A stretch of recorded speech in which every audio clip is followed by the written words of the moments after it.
নমস্কার, সকলকে অনেক ভালোবাসা। আজকে একটা পুরোনো দিনের রেসিপি তোমাদের সাথে শেয়ার করব। এটা হচ্ছে কচু ডাঁটা, যেটা আমি সেদ্ধ করে রেখেছি, আর ওদিকে চিংড়ি লবণ হলুদ মাখিয়ে রেখেছি। প্রথমে চিংড়িটা ভেজে নেব, আর বেশ অনেকটা রসুন লাগবে এই রান্নাটাতে। তো রসুনটা আমি ছাড়িয়ে ভালো করে থেতো করে রেখে দেব।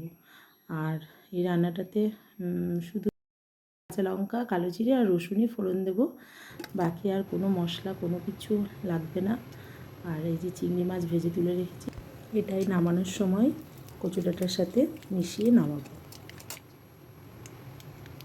আগে দেখতাম দিদা, ঠাকুমা, মা এরা সবাই এইসব জিনিস বেশ রান্না করতো, বাড়ির আশেপাশেই হতো, আর সেখান থেকেই তুলে রান্না করতো। খেতে তো অসাধারণ লাগতো।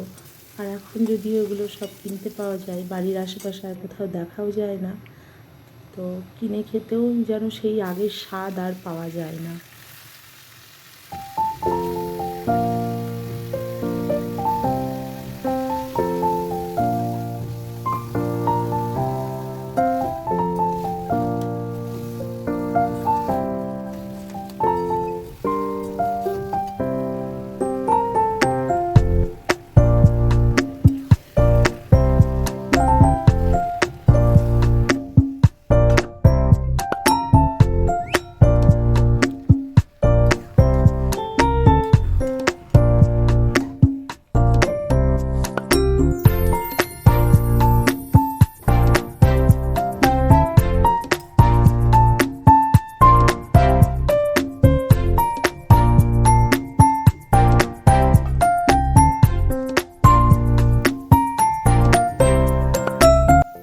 নামানোর আগে অল্প একটু চিনি মিশিয়ে নিয়েছিলাম, যেটা দেখানো হয়নি, তবে স্বাদের ব্যালেন্সটা ঠিক রাখার জন্য অল্প একটু চিনি দিলে বেশ ভালো হয়। আপনারা দিতেও পারেন, নাও দিতে পারেন।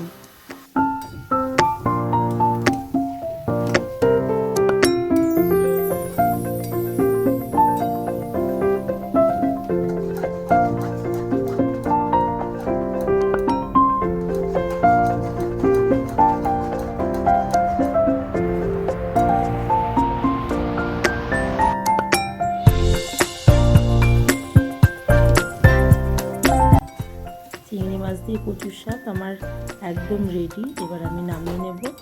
বেশ শুকনো শুকনো মাখা মাখা হয়ে গিয়েছে। এবার নামিয়ে দেখাচ্ছি তোমাদেরকে।